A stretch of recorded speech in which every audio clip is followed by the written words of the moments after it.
ஜகாத் யார் மீது கடமை என்று நாம் பார்க்கிற போது 8 பிரிவினரை குர்ஆன் சொல்லுகிறது. வறியவர்கள், ஃபகீர், ஏழைகள், மிஸ்கீன், ஜகாத்தை வசூலிப்பவர்கள், ஆமிலீன் அலைஹா, அடுத்தபடியாக இதயங்களை இணைப்பதற்காக, முஅல்லஃபத்துல் குலூப், இதயங்களை இணைப்பதற்காக. இவர்கள் யார் என்று சொன்னால், ஒருவருக்கு இஸ்லாத்தினுடைய எதிரியாக இருக்கிறார், அவருக்கு நாம் உதவி செய்தால் அவர் இஸ்லாத்தின் பக்கம் வந்து விடுவார், அல்லது இஸ்லாத்தின் ஆதரவாளராக மாறிவிடுவார் என்பவர்கள், அல்லது புதிதாக கலிமா சொன்னவர்கள், அவர்கள் கஷ்டத்தில் இருப்பார்கள், அவர்களுக்கு உதவி செய்வதற்காக என்றெல்லாம் இந்த இதயங்களை இணைப்பது என்பதற்கு விரிவான ஒரு விளக்கம் சொல்லப்பட்டிருக்கிறது.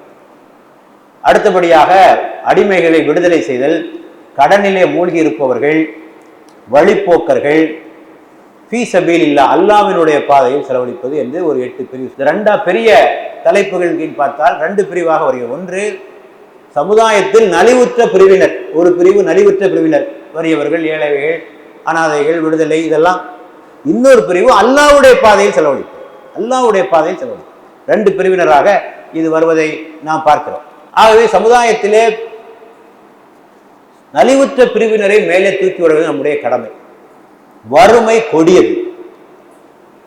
இருக்கிறீங்க நோம்புல, பசி எவ்வளோ கஷ்டமா இருக்கு பாருங்க, பசியை தாங்கிறது எவ்வளோ கஷ்டமா இருக்கு.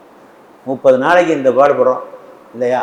காலமெல்லாம் ஒருவேளை உணர்வோடு வாழ்ந்து கொண்டிருக்கக்கூடிய மக்கள் இந்த நாட்டில் எத்தனை பேர் இருந்து கொண்டிருக்கிறார் தெரியுமா உங்களுக்கு? அதை பற்றி நம்ம கவலை இல்லை. அண்டை வீட்டுக்காரன் பசித்திருக்க தான் மட்டும் வயிறார உண்பவன் முஸ்லீம் அல்ல. யாராவது விசாரித்திருக்குமா என்னைக்காவது? ரசூலுல்லாஹ் எந்த அளவுக்கு சொன்னால், ஒரு கேட்டார், கொடுக்கறதுக்கு ஒண்ணுமே இல்லையே என்கிட்ட, நான் எதங்க கொடுக்கறது பக்கத்து வீட்டுக்காரனுக்கு என்று ஒரு கேட்டார்.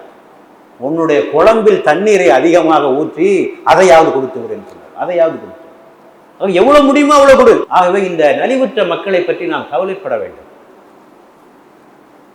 வறுமை ஈமானை தின்றுவிடும், பெருமானார் சொல்லியது. பெருமானார் கேட்ட துஆக்களிலே ஒன்று, அல்லாஹும்ம இன்னி அஊது பிக மினல் குஃப்ரி வல் ஃபக்ர், இறைவா என்னை வறுமையில் இருந்தும் குஃப்ரில் இருந்தும் பாதுகாப்பாயாக.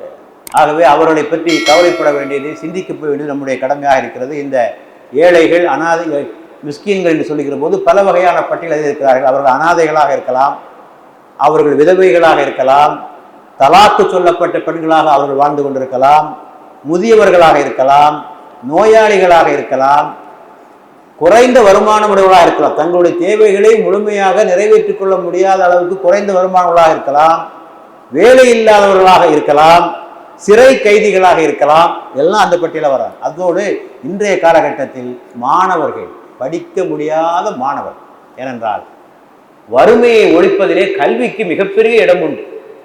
கல்லாமையும் இல்லாமையும் இணைந்தே வரும், இணைந்தே வரும். எங்க கல்லாமை இருக்கும் அங்க இல்லாம இருக்கும், எங்க இல்லாம இருக்கும் அங்க கல்லாமை இருக்கும். வறுமையை ஒழிப்பதற்கு மிகச்சிறந்த வழி கல்வி கற்றுக் கொடுப்பதா. ஆக இன்றைய கல்வி உங்களுக்கு தெரியும் எவ்வளவு கடினமானதாக, கட்டணங்கள் அதிகமானதாக மாறிவிட்டது உங்களுக்கு தெரியும். ஆகவே இப்படிப்பட்ட மாணவர்களுக்கு உதவி செய்ய வேண்டிய கடமை நமக்கு இருக்கிறது. அது எப்படி கொடுக்க முடியும்? உலக கல்வி கற்கிறவனுக்கு எப்படி கொடுக்க முடியும்? மார்க்க கல்வி கற்கிறவனுக்கு கற்றுக் கொடுக்கலாம் என்றெல்லாம் கூட வாதங்கள் நீண்ட காலமாக நடைபெற்றன. இப்போ அதை சொல்ல வேண்டிய அவசியம் இல்லாமல் ஆகிவிட்டது. ஏனென்றால் மதரசாவிலேயே உலக கல்வி சேர்த்து கற்றுக் கொடுக்க முடியும்.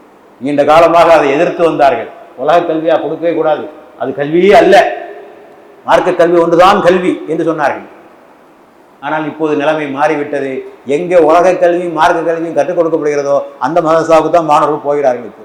ஆகவே கல்வி மனிதரை வறுமையில் இருந்து வெளியே கொண்டு வருகிறது. ஆக இப்படிப்பட்ட வறுமையை போக்குவதற்காக நீங்கள் செலவு செய்ய வேண்டும். அடுத்தபடியாக அல்லாஹ் சொல்வது ஃபீ சபீலில்லாஹ், அல்லாஹ்வுடைய பாதையில் செலவழிப்பது. ஏழைகளுக்கு செலவழிப்பது ஒரு புறம், இறை மார்க்கத்தை ஓங்கச் செய்வதற்காக நீங்கள் செலவழிக்க வேண்டும்.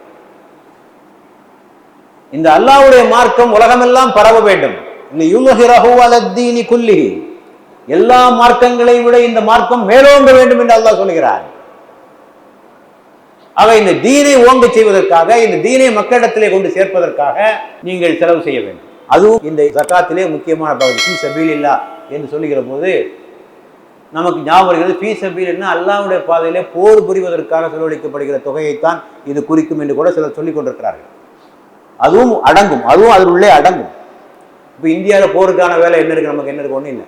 இங்க ஃபீ சபீலில்லாஹ் என்ன, இந்தியாவில் போர் சபீலில்லாஹ் என்ன? இறைவனுடைய மார்க்கத்தை, இறைவனுடைய செய்தியை எல்லா மக்களுக்கும் கொண்டு சேர்ப்பது.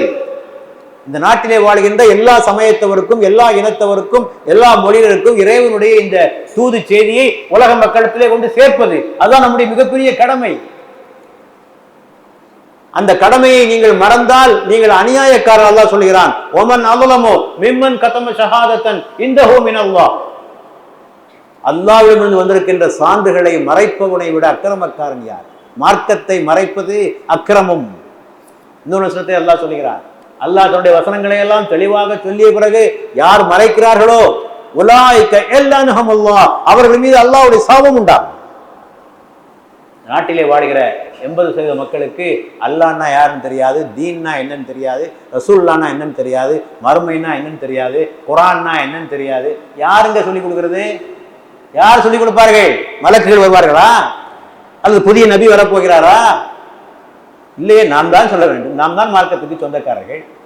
இந்த பணியை செய்யாமல் இருந்து கொண்டிருந்தால் எப்படி?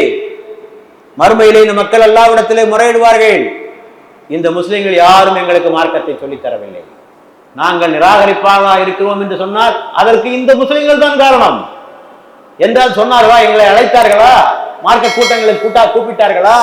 மார்க்க செய்தியை சொன்னார்களா? அவங்களுக்குள்ளேயே குசு குசுன்னு பேசிக்கிட்டாங்க, அவ்வளவுதான். அவங்க பள்ளியாசலுக்குள்ளேயே பேசிக்கிட்டாங்க, அவங்களுக்குள்ளேயே பேசிக்கிட்டாங்க. எங்களுக்கு எங்க சொன்னாங்க? ஆகவே அதற்காக இந்த அழைப்பு பணி, தாவா என்று சொல்லக்கூடிய அழைப்பு பணிக்காக இந்த தொகை செலவிடப்பட வேண்டும். அந்த பணியை யாரெல்லாம் செய்கிறார்களோ அவர்களுக்கு உதவ வேண்டும். அதற்காக புத்தகங்கள் வாங்கி கொடுக்கலாம், குர்ஆனை நீங்கள் வாங்கி கொடுக்கலாம், மீடியாக்களிலே மூலமாக அந்த பிரச்சாரத்தை செய்யலாம், பொது நிகழ்ச்சிகள் நீங்கள் ஏற்பாடு செய்யலாம், இஃப்தார் நிகழ்ச்சிகள் ஏற்பாடு செய்யலாம், ஈது மிலத் நிகழ்ச்சிகள் ஏற்பாடு செய்யலாம். எத்தனையோ வழிமுறைகள் இருக்கின்றன. ஆக இந்த ஜகாத்துடைய பணம் அதற்காகவும் செலவழிக்கப்பட வேண்டும் என்பதை நாம் புரிந்து கொள்ள வேண்டும்.